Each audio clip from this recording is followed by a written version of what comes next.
বাংলার উত্তর পশ্চিম প্রান্তে বিস্তৃত এক রহস্যময় প্রাচীন জনপদ নওগাঁ।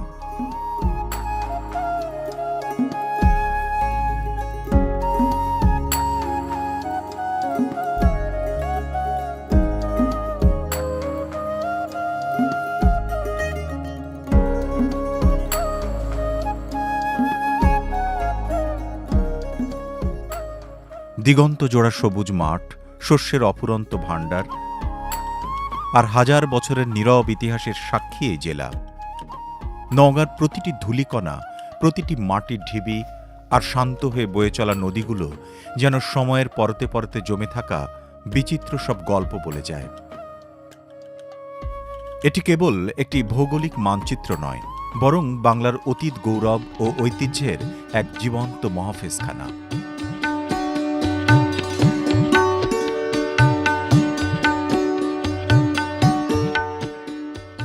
নওগাঁ জেলার বদলগাছি উপজেলায় অবস্থিত সোমপুর মহাবিহার, যা পাহাড়পুর বৌদ্ধবিহার নামেই বেশি পরিচিত।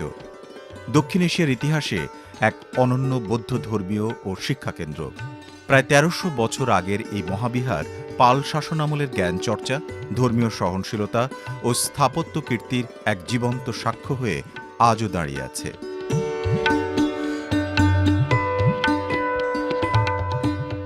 ঐতিহাসিকদের মতে অষ্টম শতকের শেষ ভাগে পাল রাজা ধর্মপাল এই মহাবিহার প্রতিষ্ঠা করেন। সে সময় পাল সাম্রাজ্য ছিল বৌদ্ধ ধর্মের পৃষ্ঠপোষকতায় অগ্রণী শক্তি। সোমপুর মহাবিহার কেবল একটি ধর্মীয় উপাসনালয়ই ছিল না, বরং এটি ছিল আন্তর্জাতিক মানের একটি বিশ্ববিদ্যালয়, যেখানে ভারতবর্ষ ছাড়াও তিব্বত, নেপাল, শ্রীলঙ্কা এবং দক্ষিণ পূর্ব এশিয়ার বিভিন্ন অঞ্চল থেকে ভিক্ষু ও শিক্ষার্থীরা জ্ঞান অর্জনের জন্য আসতেন। প্রায় ১১ হেক্টর আয়তনের এই মহাবিহারটি পরিকল্পিত চতুষ্কোণ কাঠামোয় নির্মিত। চারদিক জুড়ে সারিবদ্ধ কক্ষ, সেখানে ভিক্ষুদের আবাসন ও পাঠদান কার্যক্রম পরিচালিত হতো। মাঝখানে রয়েছে বিশাল কেন্দ্রীয় মন্দির, যার উচ্চতা ও গঠন তখনকার স্থাপত্য জ্ঞানের উৎকর্ষতা তুলে ধরে। টেরাকোটা ফলকে খোদাই করা বিভিন্ন দৃশ্য, বৌদ্ধ ধর্মীয় কাহিনী, দৈনন্দিন জীবন ও পৌরাণিক উপাদান এই বিহারকে দিয়েছে অনন্য নান্দনিকতা।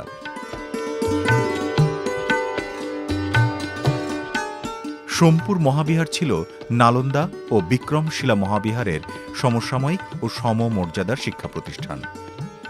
বিখ্যাত বৌদ্ধ পণ্ডিত আচার্য অতীশ দীপঙ্কর শ্রীজ্ঞান এই মহাবিহারের সঙ্গে প্রত্যক্ষভাবে যুক্ত ছিলেন বলে ঐতিহাসিক সূত্রে উল্লেখ পাওয়া যায়। এখানকার শিক্ষা ও ধর্মচর্চার প্রভাব ছড়িয়ে পড়েছিল গোটা এশিয়া জুড়ে। সময়ের পরিক্রমায় এই গৌরবময় প্রতিষ্ঠান ধ্বংসের মুখে পড়ে। ধারণা করা হয় একাদশ শতকের শেষ ভাগে রাজনৈতিক অস্থিরতা ও সামরিক আক্রমণের ফলে মহাবিহারটি পরিত্যক্ত হয়। দীর্ঘকাল মাটির নিচে চাপা পড়ে থাকা এই স্থাপনাটি ১৯ শতকের শেষ দিকে প্রত্নতাত্ত্বিক অনুসন্ধানে নতুন করে আলোচনায় আসে। পরবর্তীতে ব্রিটিশ আমল থেকে শুরু করে বাংলাদেশ পর্ব পর্যন্ত ধারাবাহিক খননের মাধ্যমে এর বিশালত্ব ও গুরুত্ব উন্মোচিত হয়। ১৯৮৫ সালে ইউনেস্কো সোমপুর মহাবিহারকে বিশ্ব ঐতিহ্য স্থানের স্বীকৃতি দেয়। এই স্বীকৃতি বাংলাদেশের সাংস্কৃতিক ঐতিহ্যকে বিশ্ব দরবারে নতুন করে পরিচিত করে তোলে। বর্তমানে প্রত্নতত্ত্ব অধিদপ্তরের তত্ত্বাবধানে সংরক্ষিত এই স্থাপনাটি দেশি বিদেশি পর্যটক, গবেষক ও ইতিহাস প্রেমীদের জন্য এক গুরুত্বপূর্ণ গন্তব্য।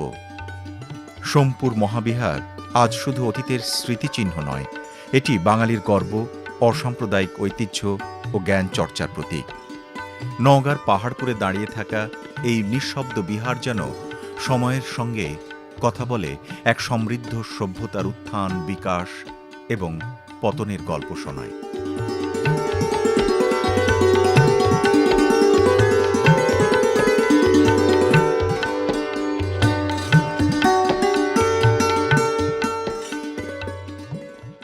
পাহাড়পুর বৌদ্ধবিহার, বিহার শব্দের আবিধানিক অর্থ দাঁড়াচ্ছে বিদ্যালয়। এটা একটা ধর্মীয় বিশ্ববিদ্যালয় ছিল। আজ থেকে ১২০০ বছর আগে এটা নির্মিত। এটা নির্মাণ করছে পাল বংশের দ্বিতীয় রাজা ধর্মপাল। শুধু বৌদ্ধ ধর্ম প্রচারের জন্য উনি নির্মাণ করছিলেন। বিশ্বের বিভিন্ন জায়গা থেকে বৌদ্ধ ধর্মের লোকেরা এখানে আসতো পড়াশোনার জন্য। আর যারা পড়াশোনার জন্য আসতো তাদেরকে বৌদ্ধ ভিক্ষু বলা হয়। ওরা এর চতুর্দিকে 177টি বৌদ্ধ ভিক্ষু কক্ষ আছে, এইসব রুমে ওরা থাকতো। আর মাঝখানে যে একটা পাহাড়ের মতো দেখতেছি ওটা হচ্ছে মূল একাডেমি ভবন। ওখানে থাকতো 4 জন পণ্ডিত, যে যেদিকের ছাত্র সেই সেদিকের পুরোহিতের কাছে গিয়ে দীক্ষা নিত, জ্ঞান নিত। নেওয়ার পরে যার যার দেশে গিয়ে আবার ধর্ম প্রচার করতো। এই ধরনের একটা ধর্মীয় বিশ্ববিদ্যালয় ছিল, কিন্তু বিভিন্ন সময়ে বিভিন্ন ধর্মের আক্রমণে এক সময় পুরোটাই ধ্বংস হয়ে যায় এবং পরিত্যক্ত অবস্থায় পড়ে থাকে কয়েকশো বছর। পড়ে থাকার ফলে ধুলাবালি আবর্জনা পড়ে পড়ে একবারে ভেঙে চুরে পাহাড়ের মতো হয়ে যায়, যার কারণে এটার নামকরণ হয়ে যায় পাহাড়পুর। আশপাশের লোকজন পাহাড়ের মতো দেখে এটার নামকরণ করছিল পাহাড়পুর, কিন্তু এটার প্রকৃত নাম হচ্ছে সোমপুর বিহার। সোম অর্থে চাঁদ বোঝাচ্ছে, আর পুর অর্থে নগরী, চাঁদের নগরী। এখান থেকে শিক্ষার আলাদা হতো, এই পারপাসে সোমপুর নামটি রাখা হয়েছিল সেই সময়। পাহাড়পুরে সেই গাম্ভীর্য পেরিয়ে আরও গভীরে প্রবেশ করলে চোখে পড়ে জগদ্দল মহাবিহার আর হলুদ বিহারের মতো প্রাচীন সব বিদ্যাপীঠের ধ্বংসাবশেষ। যদিও আজ সেখানে কেবল মাটির ঢিবি অবশিষ্ট আছে, কিন্তু একদিন এখানেই প্রতিধ্বনিত হতো বৌদ্ধ ভিক্ষুদের গম্ভীর মন্ত্রোচ্চারণ। এখান থেকে রচিত হতো অমূল্য সব পাণ্ডুলিপি, যা পরবর্তীকালে ছড়িয়ে পড়ত সমগ্র ভারতবর্ষে।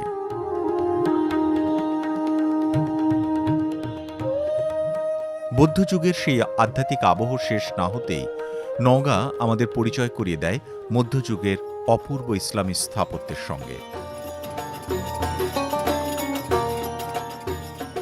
মান্দা উপজেলার কুসুম্বা গ্রামের এই শান্ত পরিবেশে পাথরের গায়ে খোদাই করা শিল্পকর্মে সজ্জিত হয়ে দাঁড়িয়ে আছে ঐতিহাসিক কুসুম্বা মসজিদ। কালো পাথরে নির্মিত হওয়ার কারণে একে ভালোবেসে স্থানীয়রা ডাকেন কালারত্ন নামে। সুলতানি আমলের স্থাপত্যশৈলী আর বাংলার নিজস্ব ঘরানার এক অপূর্ব মিশেল এই মসজিদটি।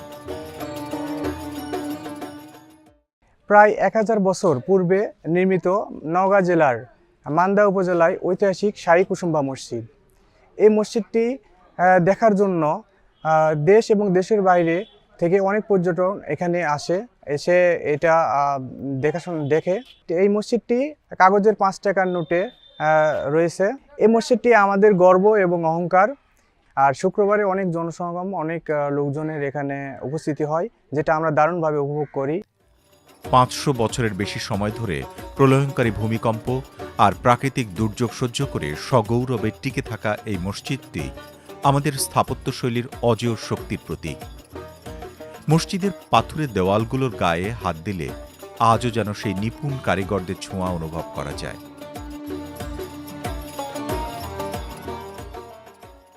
এটা বাবর আলী শাহ, হোসেন শাহ, সুলতান শাহ এরা তৈরি করেছে। এই মসজিদটার বয়স হলো 1558 থেকে শাহজাহাঁ এই যে বাংলা বন্ধ করেছে 1558। বাবর আলী শাহ, হোসেন শাহ, সুলতান শাহরা করেছে। এই মসজিদের উত্তর দিকে একটা সিঁড়ি আছে, ওখানে বাদশাহ বিচার করতো। 6টা গুম্বদ, 3টা দুয়ার, 5টা জানলা, 11টা সিঁড়ি আর 3টা হলো মিনার। আর দিঘির পূর্বটানে একটা দিঘি আছে, কাগজ কলমে 77 বিঘা, 110 বিঘা। এখানে মসজিদে নামাজ পড়লে 300 জনের মতো মানুষ নামাজ পড়ে। আর শুক্রবারে মহিলা পুরুষ 15-16 হাজার হয়।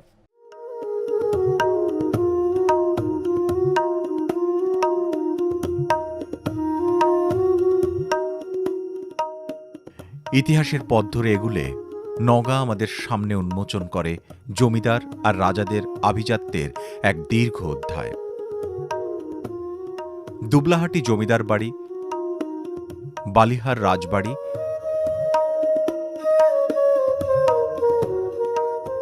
আর রানীনগরের রাজবাড়ির সেই বিশাল সিংহদুয়ার আর অলঙ্কৃত অলিন্দগুলো আজও এক সময়ের দাপুটে শাসন এবং জাঁকজমকপূর্ণ জীবনের কথা মনে করিয়ে দেয়। যদিও সময়ের নিষ্ঠুর কষাঘাতে আজ এই রাজকীয় অট্টালিকাগুলো জরাজীর্ণ, তবু তাদের কার্নিশে লেগে আছে হারিয়ে যাওয়া আভিজাত্যের ঘ্রাণ। নওগাঁ জেলার একটা ঐতিহ্যবাহী রাজবাড়ি বলিহার রাজবাড়ি। এই রাজরাজেশ্বরী দুর্গা মন্দিরটি 1823 সালে রাজা কৃষ্ণচন্দ্র রায়বাহাদুর এবং রাজা রাজেন্দ্রনাথ রায়বাহাদুর পর্যায়ক্রমে তারা এই বলিহার রাজবাড়িটি নির্মাণ করেন। দীর্ঘদিন এই বলিহার রাজবাড়িতে রাজত্বকাল চলে। 1990 সালে আমাদের কালী মন্দিরটি প্রথম সংস্কারের উদ্যোগ নিয়ে পূজা পার্বণ শুরু হয়। বর্তমানে দর্শনার্থীদের জন্য উন্মুক্ত করা হয়েছে।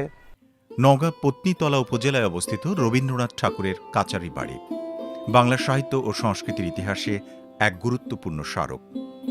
জমিদারি শাসন ব্যবস্থার প্রশাসনিক কেন্দ্র হিসেবে গড়ে ওঠা এই কাচারি বাড়ি কেবল রাজস্ব আদায়ের দপ্তরই ছিল না, বরং এখানেই বিকশিত হয়েছিল রবীন্দ্র চিন্তা, মানবতাবাদ এবং গ্রাম বাংলার প্রতি কবির গভীর দায়বদ্ধতা।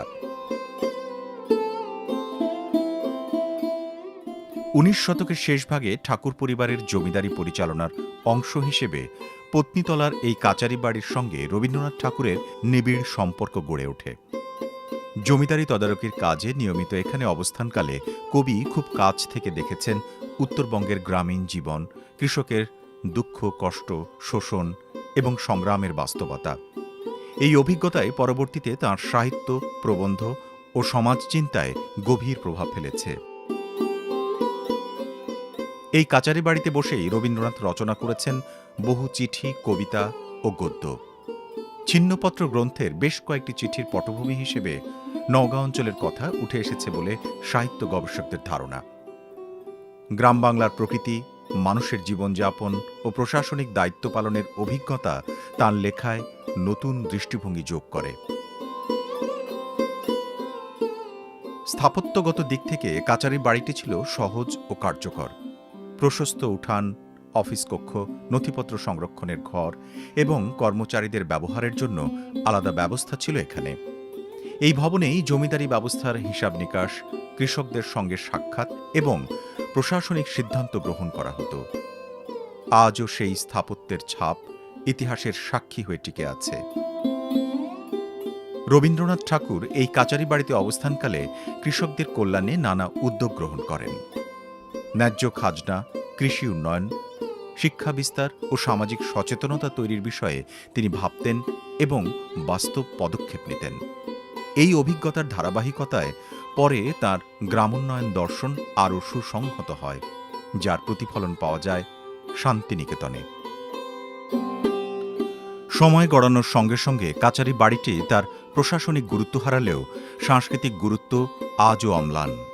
বর্তমানে এটি রবীন্দ্র স্মৃতি কেন্দ্র হিসেবে পরিচিত এবং প্রত্নতাত্ত্বিক ও সাংস্কৃতিক ঐতিহ্য স্থাপনা হিসেবে সংরক্ষিত। প্রতি বছর রবীন্দ্র জয়ন্তী সহ নানা সাংস্কৃতিক আয়োজন এই স্থাপনাকে ঘিরে অনুষ্ঠিত হয়, যেখানে নতুন প্রজন্ম রবীন্দ্রনাথের জীবন ও দর্শনের সঙ্গে পরিচিত হওয়ার সুযোগ পায়। বিশ্বকবি রবীন্দ্রনাথ ঠাকুরের পিতা প্রিন্স দ্বারকানাথ ঠাকুর এই প্রতিসর জমিদারি 1830 সালে ক্রয় করেন। রবীন্দ্রনাথের দেখাশোনার দায়িত্বের জন্য প্রতিসরে যখন প্রথম আসেন 1891 সালে, আসা পরে দেখা যায় যে রবীন্দ্রনাথ দেখে এলাকার কৃষকদের খুব দুর্দশা, খুব খারাপ। এই কারণে রবীন্দ্রনাথের ছেলেক দিয়ে কৃষকদের জমি চাষ করার জন্য কলের নাঙ্গলের ফালা নিয়েছিলেন এবং রবীন্দ্রনাথ 1905 সালে ওনার নোবেল পুরস্কারের টাকা এই কৃষি ব্যাংকে, এখানে একটা কৃষি ব্যাংক করেছিলেন, সমবায় কৃষি ব্যাংক, ওই ব্যাংকেও টাকা দিয়েছিলেন যে এলাকার লোকজনের টাকা দিলে যেন আবাদ একটু ভালো হয়, সুস্থ হয়। তারপরে রবীন্দ্রনাথ 1937 সালে প্রতিশোরের মতন লাস্ট যখন চলে যাওয়ার পরে আস্তে আস্তে কাছারি বাড়ি পরিত্যক্ত হিসাবে পড়ে যাওয়ার পরে আমাদের প্রত্নতত্ত্ব অধিদপ্তর 1992 সালে গ্যাজেট পায়। গ্যাজেট পাওয়ার পরে এটা সংস্কার করার পরে জাদুঘরের নামে একটা রূপান্তরিত করে, যেন এলাকার দর্শনার্থীরা আসে রবীন্দ্রনাথের ব্যবহৃত জিনিসপত্র, কিছু সিন্দুক, ছবি টবি দিয়ে সাজায় গুজায় রাখা হয়েছে, যেন দর্শনার্থীরা আসলে সুন্দরভাবে দেখতে পায়, যেন উন্মুক্ত হয় যে ভালো লাগছে আমাদের প্রতিসর আসে। এই জন্য আমাদের প্রত্নতত্ত্ব সুন্দরভাবে আবার নতুন করে ডেকোরেশন করে ভালো করে সাজিয়ে গুজিয়ে রংচং করে রাখছে। ঢাকা থেকে নওগাঁ যাতায়াত ব্যবস্থা তুলনামূলকভাবে সহজ ও সুসংগঠিত। সড়কপথে ঢাকা থেকে নওগাঁর দূরত্ব প্রায় 250 কিলোমিটার। বাস বা ব্যক্তিগত গাড়িতে এই পথ পাড়ি দিতে সময় লাগে আনুমানিক 5 থেকে 7 ঘন্টা। রেলপথেও ঢাকা থেকে নওগাঁ যাতায়াতের সুযোগ রয়েছে। যদিও নওগাঁতে সরাসরি সব আন্তনগর ট্রেন থামে না, তবে ঢাকা থেকে সান্তাহার জংশন পর্যন্ত নিয়মিত আন্তনগর ট্রেন চলাচল করে। কমলাপুর রেল স্টেশন থেকে ছেড়ে যাওয়া এসব ট্রেনে সান্তাহার পৌঁছাতে সময় লাগে প্রায় 5 থেকে 5.5 ঘন্টা। সান্তাহার থেকে নওগাঁ জেলা শহরে পৌঁছাতে সিএনজি বা বাস ব্যবহার করা যায়। নওগাঁ শহরে পৌঁছার পর জেলার বিভিন্ন ঐতিহাসিকভাবে গুরুত্বপূর্ণ স্থানে যাওয়ার জন্য রিক্সা, সিএনজি, অটোরিকশা ও লোকাল বাস সহজেই পাওয়া যায়। শহরের ভেতরে স্বল্প দূরত্বে চলাচলের জন্য ভাড়া বেশ কম এবং সহজলভ্য, এবং যানবাহন সহজলভ্য। সব মিলিয়ে ঢাকা থেকে নওগাঁ যাতায়াত ব্যবস্থাকে বলা যায় সাশ্রয়ী, বহুমুখী এবং পর্যটক ও গবেষকদের জন্য বেশ সুবিধাজনক। নওগাঁ কেবল ইটের পরে ইট সাজানো ইতিহাস নয়, এর পরতে পরতে জড়িয়ে আছে প্রকৃতির অপরূপ মাধুর্য। ধামইরহাটের আলতাদিঘি জাতীয় উদ্যান তার শ্রেষ্ঠ উদাহরণ। শালবনে ঘেরা এই বিশাল দিঘির স্বচ্ছ জলরাশি শীতের শুরুতেই মুখরিত হয়ে ওঠে হাজার হাজার পরিযায়ী পাখির কলকাকলিতে।